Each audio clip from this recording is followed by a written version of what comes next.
Just got out of The Force Awakens. Not The Force Awakens, Rogue One. Car's trying to warm up, but it's sucking at it right now. Don't want to turn the fan up too high though, because then it'll get on, fuck up all my audio.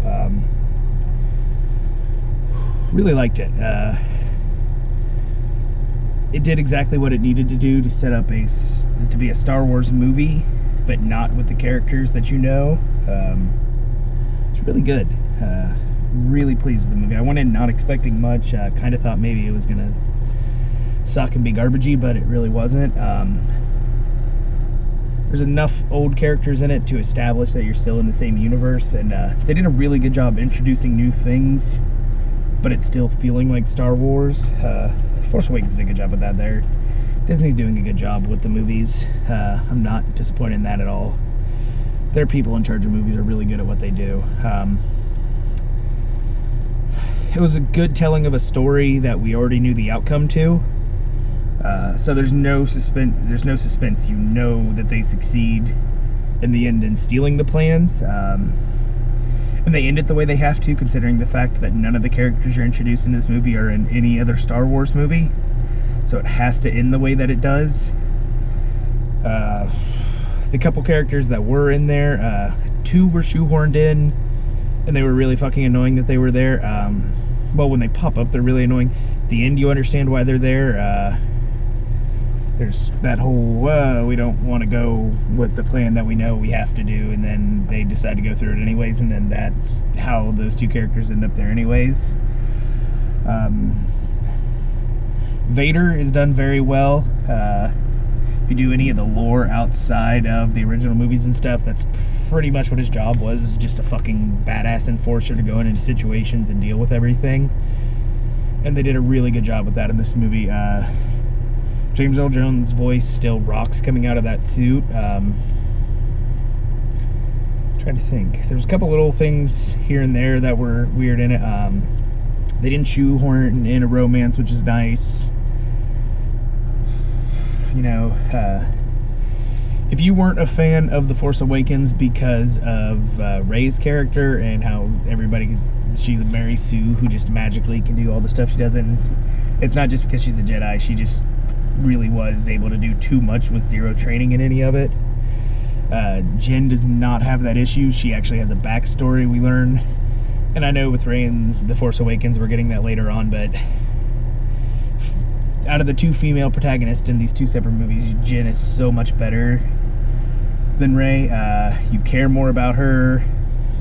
Like, her actions make more sense. She's not just some lonely, lost little child looking for love from her parents and all that shit with false hope about anything. They both lived in the same universe, both went through harsh shit, and then she's just a much more developed, better character. It's really nice having a movie where you can't rely on a Jedi just to save your ass. That you had to be able to do things on your own. Though that did get annoying. The Force constantly brought up. They mentioned Obi-Wan Kenobi at one point without calling him by name. When Jimmy Smits is there, they're talking about him. Oh, I'm gonna go and like, yeah, we know this part. I guess they have to set it up for people. I guess they think they're gonna watch A New Hope after this that haven't seen it before. It's just a couple little things you kind of have to put in there to do it. Like I said, it works really well as an independent movie with all new characters. Effects were really good in it. Besides the Grand Admiral Tarkin and spoilers, turn away right now if you don't want to hear it. The very end when they're on the Corvette that is caught in the New Hope. This actually ends much quicker to A New Hope than I thought it did. I thought there was still going to be like a little bit of time in between the 2 of them, but essentially this movie ends like probably 30 minutes before A New Hope begins. So Grand Admiral Tarkin, his CGI, his face, just every time he was on the screen, it just looks horrible. I know they keep trying to say that the technology is perfected for making people and put them in there on other faces, but they look like really bad cutscenes out of a video game. It's the same when Princess Leia shows up at the end. I know I said spoilers, so hopefully you weren't listening. But yeah, her face just you can tell it's not a real human.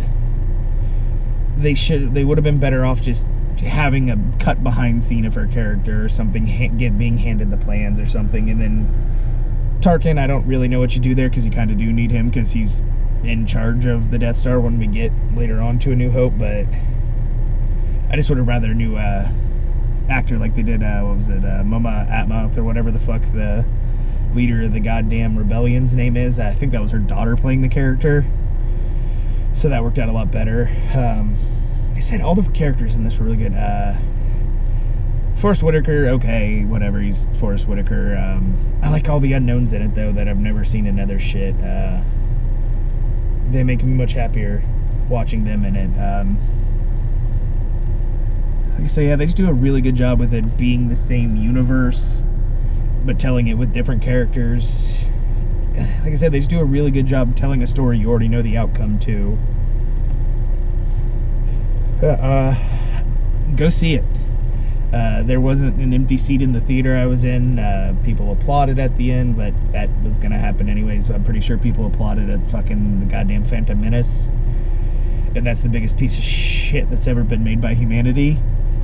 Star Wars fans just are fucking fanboys till the end, through and through. I'm trying to think of anything else I want to cover on this. There wasn't so much plot holes to it, just as much as there were conveniences that had to happen. I'm trying to think if anything that really glares out. Since I already went into spoilers territory, the two people that just stick out are when they just show up with fucking C-3PO and R2-D2. Oh, I guess everybody's going on this secret mission now. Great, nobody tells us anything. And then it just cuts away to them. They were just forced in there for fan service. Everything else is good. Oh yeah, the only other thing I don't get, everybody was always trying to speculate who it was in the Bacca tank or whatever it is, the healing chamber that they have, because there was Imperial guards there, so everybody assumed it had to be Palpatine, which would make sense since Imperial guards are only supposed to protect Palpatine in the lore, but they're there now, guarding Vader. That's who's in the Bacca tank, so that doesn't make any sense with established lore in the TV or in the movies or anything like that. I almost wish there was a way they could have got Star Wars Rebels characters into it. I know it's the cartoon on Disney versus this, but it would have been cool if somehow. I gotta go catch up on season 3 of Star Wars Rebels anyways, but like if one of them could have showed up, like, you know, Ahsoka's just randomly there as part of the rebellion going on this, even though I think season 2, the end of Rebels, yeah, season 2 of the end of Rebels happens before this anyways, and we don't know if she's alive or not, so scratch that. Ahsoka probably shouldn't be there. That's just me wishful fanboy thinking. Yeah. Like I said, I haven't seen season 3. Maybe Ezra could have been there, you know? Just popped up, hey, I'm Ezra. But I don't know how you play him. Even though everybody, the weird people are trying to speculate that Ezra is General Snoke. But he's not gonna be, because that'd be weird. I mean, it could work, but it's not going to. Yeah. Everybody, the no crawl opening, when you're used to, what is it now, 7 different Star Wars movies that begin with an opening crawl, and then this one just jumps straight into action and then just a title screen. It's jarring when you're watching a Star Wars movie and you're expecting some scroll to give you backstory to it, but this movie does a really good job drawing you in and giving a good backstory to everything. The characters feel real. It feels Star Wars. It doesn't feel glossed over. The world is gritty. It's really cool to see all the different stormtroopers. And the efficiency that the stormtroopers work with this get credence to the fact that they were told to let Luke and Leia, Han, and all them get away from the Death Star in A New Hope, because these these stormtroopers and the shock troopers, they are definitely efficient killing machines. They are accurate, and they do their job well. I don't get why they all have the same voice, though. I'm assuming it's some voice modulation system just to go along with the whole uniformity behind the Empire thing. This is the first Star Wars movie I've watched where I feel like the Empires are really the bad guys. They do a better job of setting them up, showing them as oppressors. typically Star Wars to me has always been, I hear all these bad things about the Empire, but then it's not that bad when I see people walking around with privately owned weapons and ships, going about trading, and I mean, they had to avoid the Empire, but it wasn't this. This showed the true crackdown of the Empire. You see the might of it. Yeah, this is a really good movie. Like I said, I'd put it above The Force Awakens, more probably so just because it's telling a new story. Well, not a new story, but it's new characters. The No Jedi thing is so nice in this universe. It's such a big universe to tell a story in, and to only focus on the Skywalker family. Stupid, which we don't know if that's how the new trilogy is going to be, but the more I get into it, the less I think Rey is going to end up being Luke's father or daughter. She's just going to be some random disconnected person, maybe no parents, maybe it's the Force reincarnating Anakin to make a new chosen one. I doubt it, because it's only been like 30 years. I don't think the Force would care that much, considering the fact that the Jedi aren't even remembered anymore, neither are the Sith or any of that. I'm trying to think if there's anything else glaring in this. Oh yeah, the only other issue I had, or the one big issue I had, in the first 5 minutes you're introduced to like 8 different planets. It's like bam, 10 seconds here, bam, 10 seconds here, bam, 10 seconds here, and there's, in the lower left-hand corner, there's just always a goddamn title screen telling me where I'm at. It just, if you're gonna go to different worlds, develop different worlds. Don't just take me there for 30 seconds and then take me somewhere else just for universe building. We know it's an entire galaxy. Don't just jump in the beginning. And then it slows down, and then you actually get into people talking and shit like that, and it's nice. Except the effects were really good in it. Most of them looked really practical. The ships, to me, look weird, just in terms of scaling. When they're flying, they never look like they're as big as than what the interior dimensions on them are. That's probably just me being weird. They look good, though. It looks cool, too, because it's not like the prequels, where everything is pretty, you know, clean and looking. This world is dirty and gritty. It's lived in. Really makes you want to learn more about the backstory, though, because there's they're at the old Jedi temples where the Kyber crystals are, which that was another thing in this movie. Since Disney's taken over, Kyber crystals are the official what powers lightsabers now, and apparently it's also what powers the Death Star. Probably what makes everything possible in the Star Wars universe. Yeah. But fucking the word Kyber was brought up like 60 to 100 times. Just, Kyber crystals, we gotta get those Kyber crystals. Oh, they're using Kyber crystals? That makes sense, Kyber crystals. Oh, do you remember what Kyber crystals are? Oh yeah, they're what power Jedi's lightsabers. It's like, God, they're really pushing home certain things that have become canon now that they've taken over. Yeah.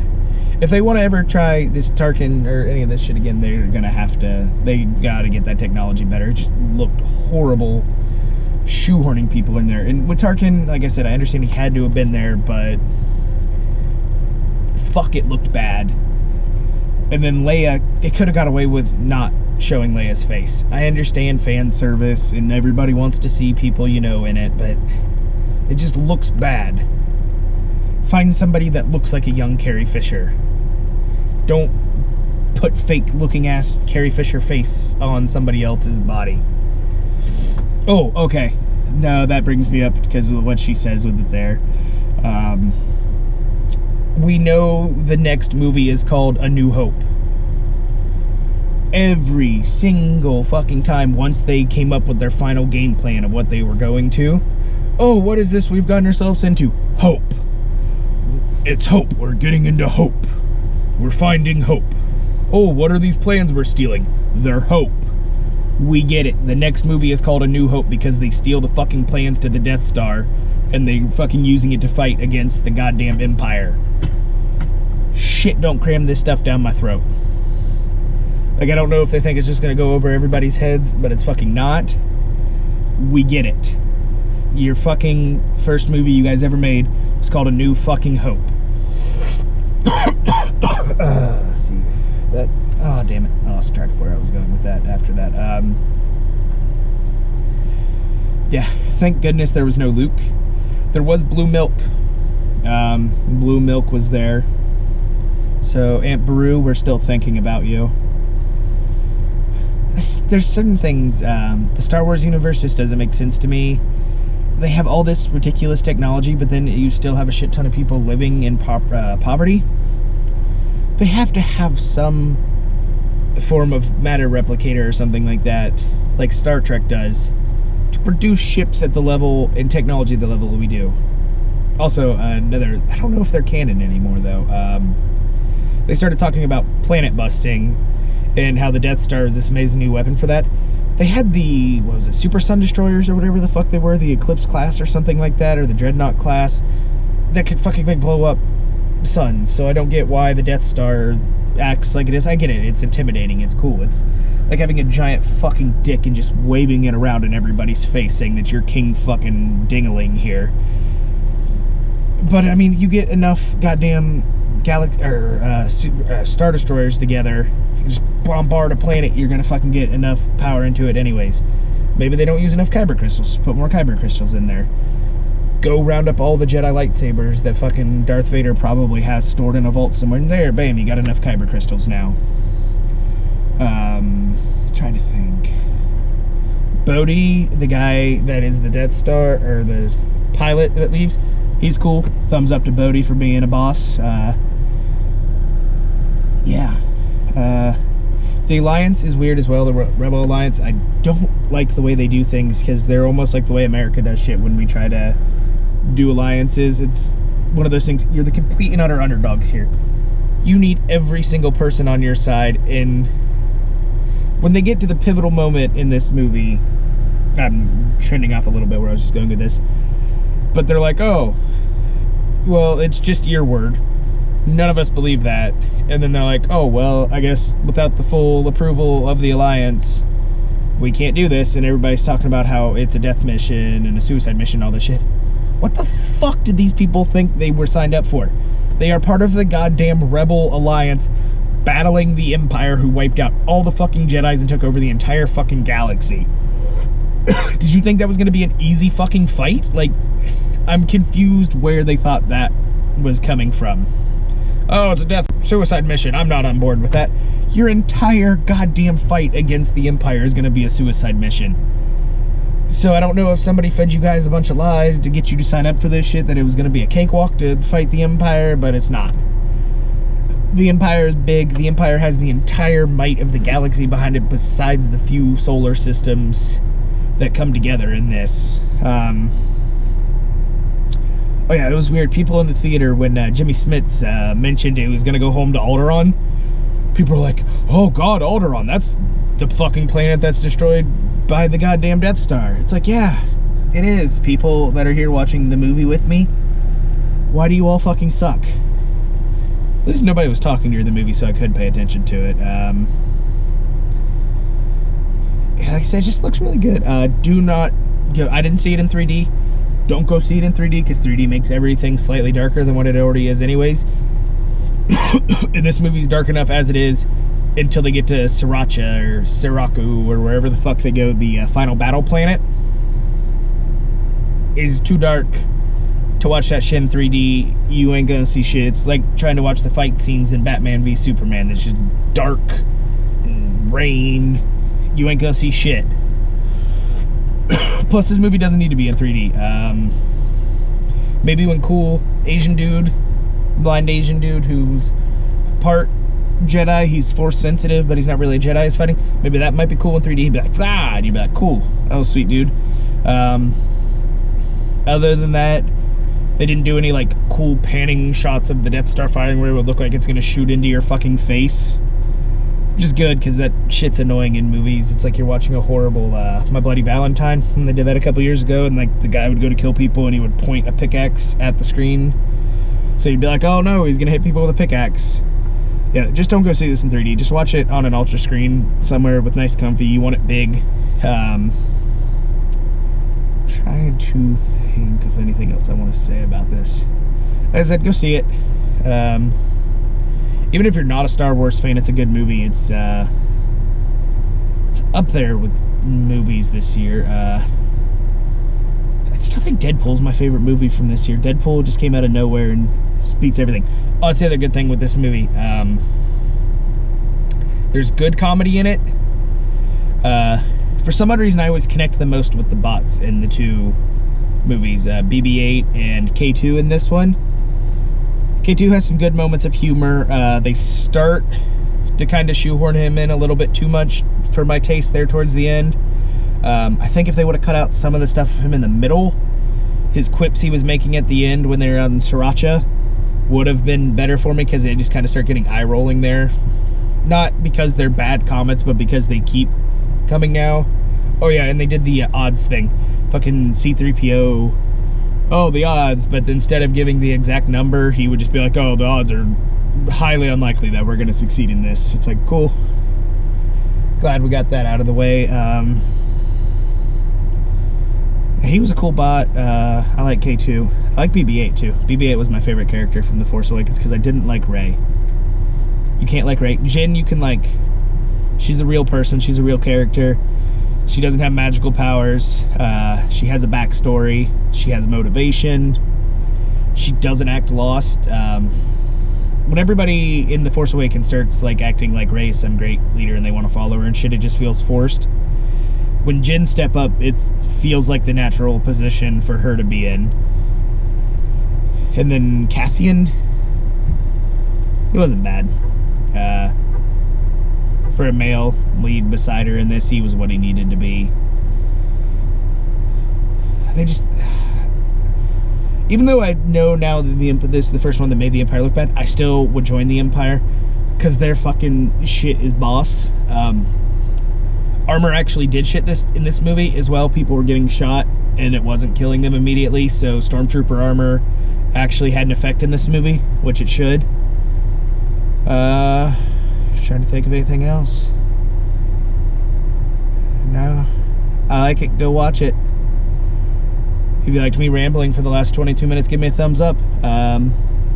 Leave me a comment about the Imperial Guards. If you know why the fuck they were there guarding Vader and if cannons chased on that, tell me down below. But yeah, I'll see you guys next time.